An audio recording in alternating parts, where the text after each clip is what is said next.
Hey guys, about to go into the final round with our stipulation draft deck. We're looking to avoid going 0-3 with the deck.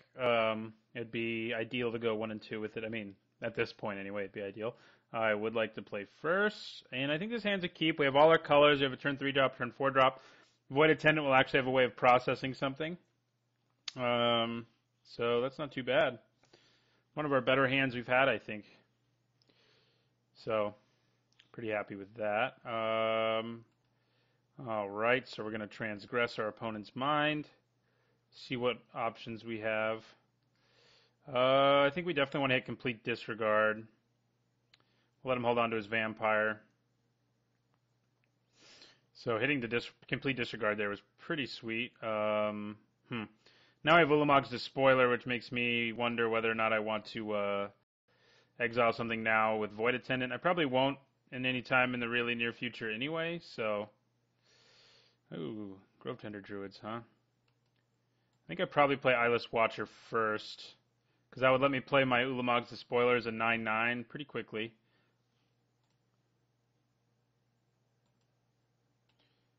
I could play it next turn as a 9/9 actually, so I think that's probably what I'm going to go for, because that's a pretty frightening turn 5. So he's going to play his Bloodbond Vampire here. All right. I'm going to play a land, so we have to sacrifice one fewer Eldrazi. So that's 6. Yes, we'll play our Ulamog's Despoiler. Actually, he's a 9/9. I was thinking he was an 8/8. So we'll give our opponent back the complete disregard. Wait, what just happened here? Oh, 2 cards. So, still, largest creature on the battlefield. Not ideal. I was thinking he only needed 1 card. It's not a card I play very often. It would be pretty ridiculous if he only needed 1, I guess. Stonehaven Medic.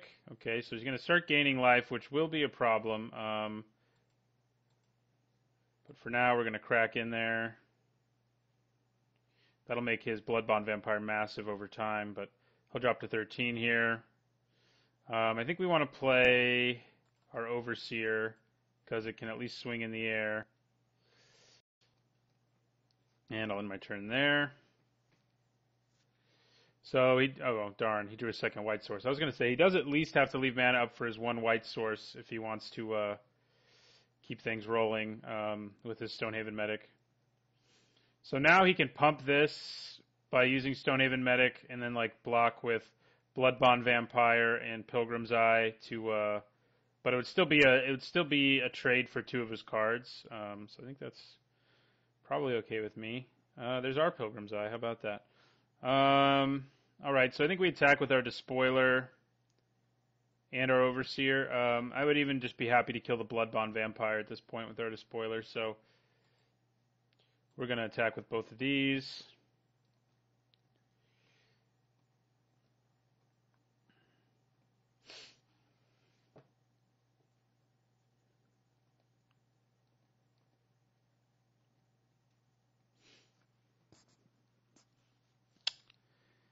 See what our opponent's plans are here.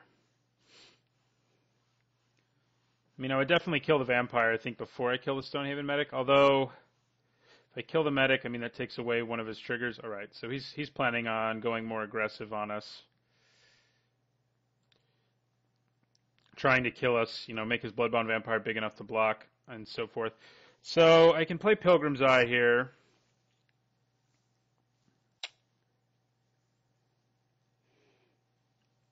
I think I'll hold off on that. I mean, I can use it to get a swamp in a few turns. And it'll be better to getting a swamp. I mean, next turn. It'll be better getting a swamp if we have another token in play, which we'll make right now. So we can also put another token in play with our Void Attendant, since we never exiled his card. So, all right, his Vampire grows to a 4/4. So basically, if we play Pilgrim's Eye, get a swamp, and then swing with everything, our opponent, depending on what he plays here, of course, is going to be in pretty bad shape, I think.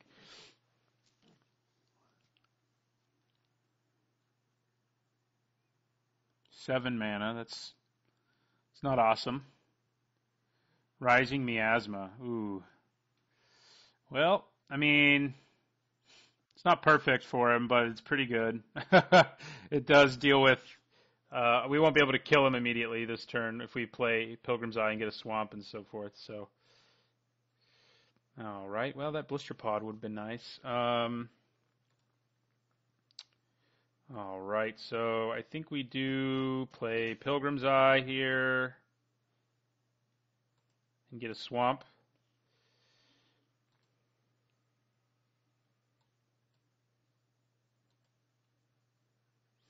Then we play our swamp, pump our whole team pretty massively, and swing with everybody. Yeah, everyone's worth attacking with because no matter what, they'll trade for at least one card. So,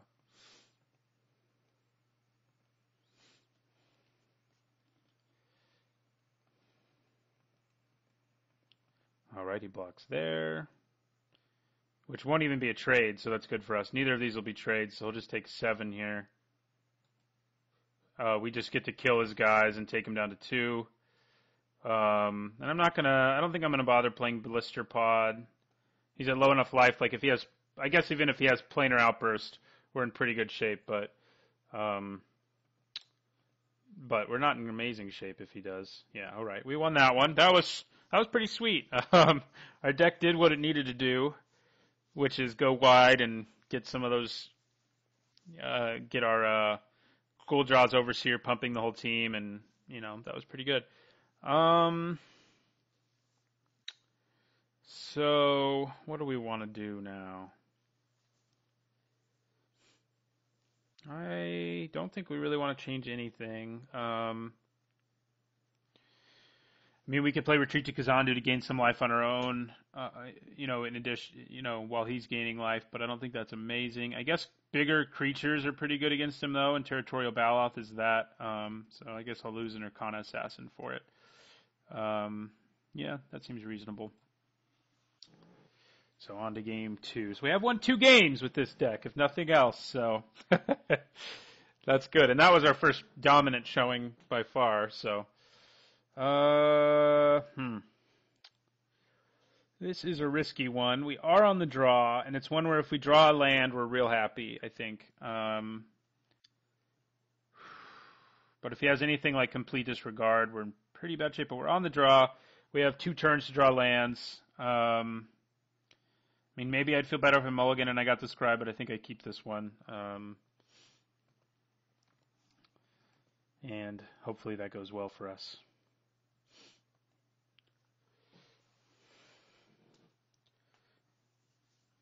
So we would try to play Lifespring Druid first, I think, because then we could start doing stuff with Hero of Gomafada, then into Bloodbond Vampire more quickly. All right, we drew a land, so the pressure is not quite as strong anymore. It would have been bad if we kept whiffing on lands. All right. So yeah, I'll play Lifespring Druid first. I probably won't play Hero of Gomafada right away, though, because Lifespring Druid would have to tap to play it, and I wouldn't really get any value out of attacking.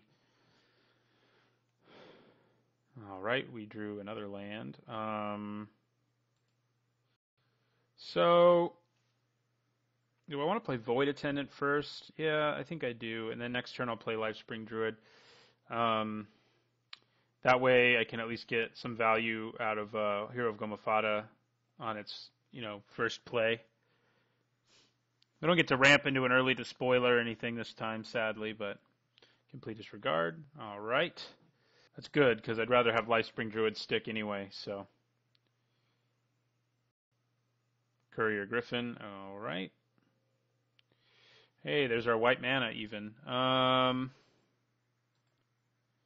So I think I play Lifespring Druid now.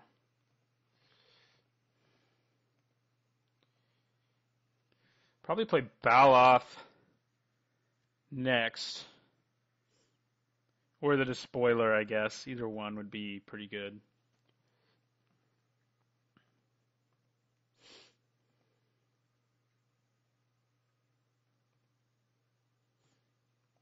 Clastrian Night Watch. That's a problem. Yeah, we need to play our Despoiler, so at least we can block that thing when it's not flying.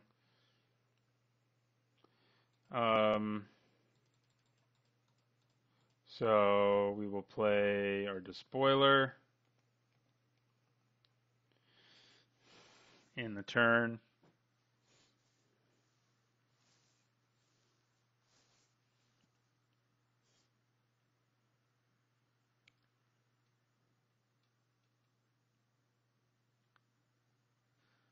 What do you got? Clash of Night? Ooh, Demon's Grasp. That's bad. All right. So we take 6 here, going down to 12. Not so good. All right, we have double black now at least, but that doesn't do us a whole lot of good right now. We had double black anyway, I guess. So, not really planning on blocking. I think I take another 6 here. I think I'm going to swing with Life Spring Druid. Play our Territorial Baloth. Hold on to the lands in my hand for his landfall trigger. And yeah, I think we're probably going to lose this game now, though. I mean, knowing our deck has no removal, as it doesn't, we're in a lot of trouble. I mean, we can hit him for a lot theoretically with Hero of Gomafada's help and so forth, but it's not awesome. So, okay, he's keeping back his Night Watch. No, he's not. I was going to say that's weird. So we're just going to take 6 again. Okay, so we can play a land here. And I think I swing at him for 6.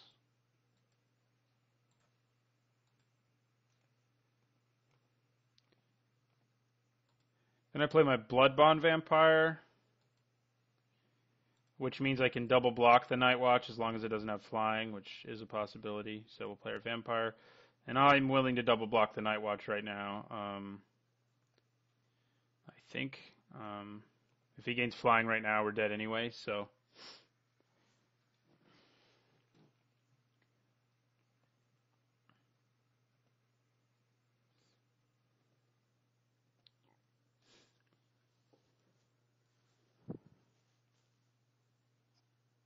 sheer drop. Okay. We can still do the double block, but it's not going to be nearly as good for us. I think we still do it and hope, because I think we're dead anyway, most likely. So we're gonna double block there. Take that dude down. Man, if we had tandem tactics right there, how nice would that be? So nice. All right, well, we can live for one more turn as long as he doesn't have removal or something like that. So that's what we got. We did take away some of the good life gain allies from this guy. Not, trying to or anything, but we did. So we'll have to block the plains, trade for it. Good thing you didn't have that Blighted Step last turn, or we would have died. And then we'll go down to 2, and then I don't think we have any way out. He's not going to attack anyway. Doesn't look like. Okay, he is. So we have to trade. So we do. What can we draw right now? What would get us out of this situation? I don't think there's anything really.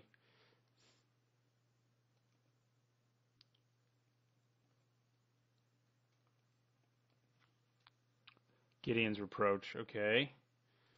So that way we don't even trade for that. So yeah, we scoop. There's nothing we can draw that can get us out of the. Oh, I guess Brood Monitor. No, never mind. He had a flyer. So Defiant Bloodlord and Bane of Balaged. Good to know he has those. That's a little scary. Do we want to retreat? Do we want to line Hedron Network now that we saw he has Bane of Balaged? And yeah, no, I don't think so. I think we just leave our deck as is. Hope for another nutty hand like the first one.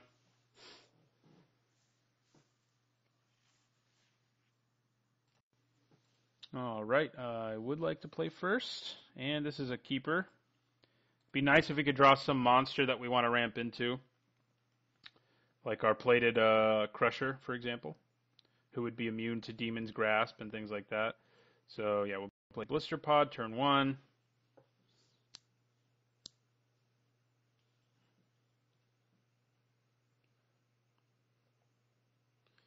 All right. Yeah, we definitely have a good ramp hand, but we don't have, we could ramp into something, I guess is what I'm saying, but we don't have the thing to ramp into, but maybe we'll draw it. So we'll play Lifespring Druid next turn. Ooh, Transgress the Mind, huh?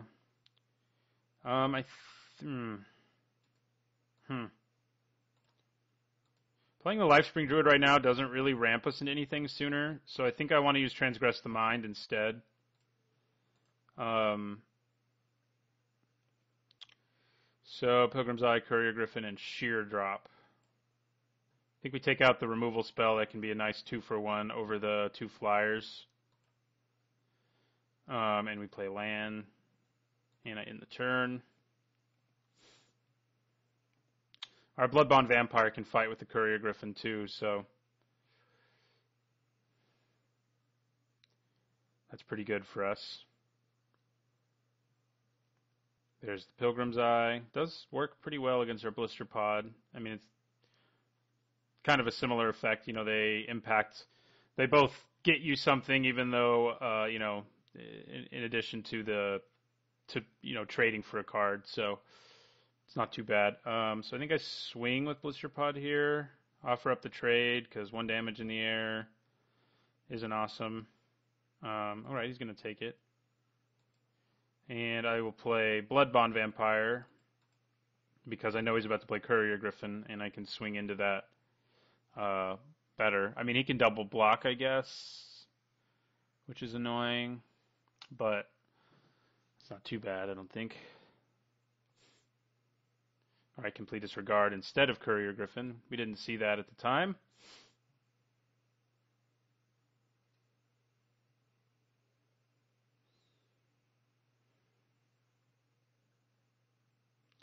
All right, well, you know what I want to do.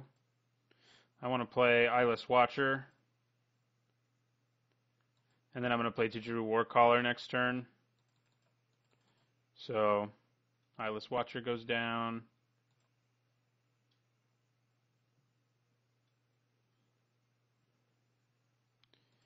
So does this land, and I'll end the turn.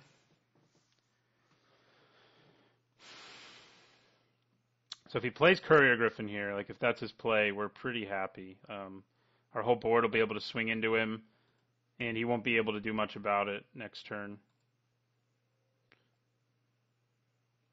All right, so we will play our Warcaller. All our creatures will be big enough to survive a block from his creature. So we'll attack with everything. He could take it all. I mean, it makes him go to 6, so we'd be pretty happy about that, to say the least. All right, he's taking it all. Drops him to 6. If we draw an ally next turn, we're pretty happy, assuming our Warcaller survives. Also wouldn't mind drawing any of our big monsters. We can play all of them. So Royal's Retribution is a real possibility. Unfortunately, we didn't draw a way to do much of anything. He's at 6. We can swing with everything, but it would only hit him for 3, and it wouldn't be very good. But I will play Lifespring Druid here. I'm going to play the Thicket. And like I did before, I'll use its trigger, but probably not get a land with it. So, Hero Gomafata would have been so nice, and Hagra Sharpshooter, so we're putting 2 of them on the bottom of our library. We're not going to reveal a basic land, though, and we're going to put the 2 allies as close to the top as we can. Yeah, drawing all of those would have been fine with me, but you can't always get what you want. So we do have more allies in the deck, though, and monsters. At least we didn't see any of our big monsters hanging out in the graveyard. So, I mean, on the bottom of our library.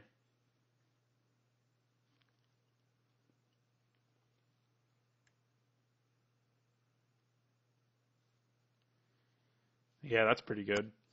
All right. That's very good, though. That is one of the monsters I was talking about.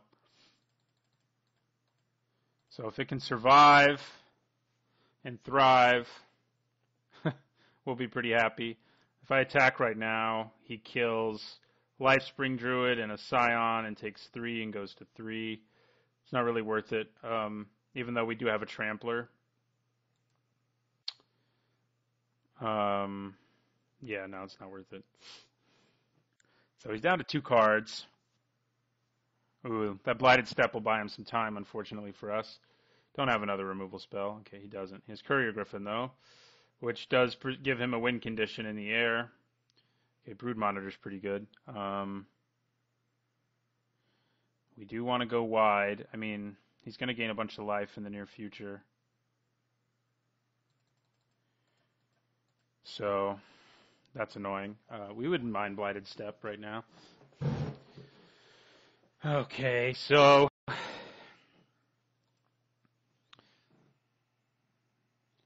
we killed one of our good go wide effects, but we still have 1 left in our deck. And if we can just draw some lands, our Oran-Rife Hydra will get big enough that we can just start swinging through. I mean, we definitely have the advantage right now, even though he can gain a bunch of life and stuff. Hey, an ally. Too bad we didn't draw that earlier. We'll play it. Gives us another dude. Enables us to go wide better. He's going to go up to, what, 16? Yeah, he's going to go back up to 16. If I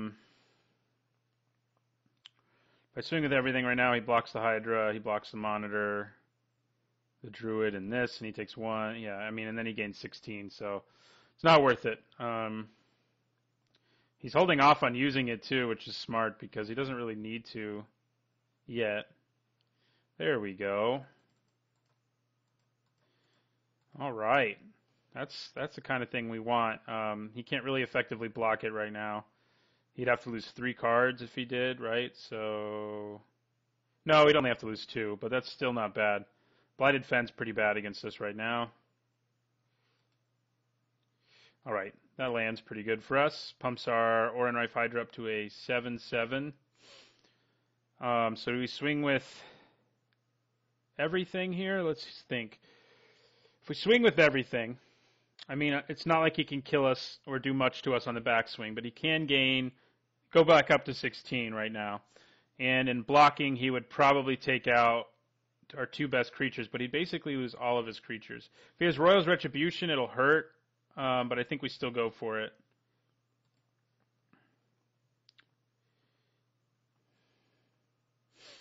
So we have 14 trample damage, which is pretty great. And he's got to think about how he wants to deal with all of this. All right, a block there makes sense. All right. He can hold on to his Courier Griffins if he blocks like here, but I mean he's in a fair amount of trouble here. Yeah, he's blocking there and there, but that means I trample over for 4. I'm guessing he uses Blighted Step here to go up to 16, so this won't be lethal. He may have Royal's Retribution or something like it still. Gideon's Reproach wouldn't be great for us either, but he can't use it on this. He could use it here and make it, yeah, okay. Well, that's interesting. He chose to use it there. I'm okay with that, I think. Interesting. He did not decide to gain the life, so that just is lethal. Okay. I guess he was sort of just ready to lose. So our deck in round 3, like really, we drew well and we went really wide and killed our opponent both games pretty effectively. So too bad we didn't do a little more of that, but we did win 3 games, right, total with this deck. That's not too bad for a stipulation draft deck. It's better than going 0-3. All right. Well, thanks for watching. Again, if you have any ideas for next week's stipulation draft, post them in the comments or hit me up about them on Twitter. Either of those work. And I'll figure out another stipulation to do next week to keep these drafts a little more interesting than just, trying to win the easy way. All right, guys. Thanks for watching. And don't forget to like, comment, and subscribe.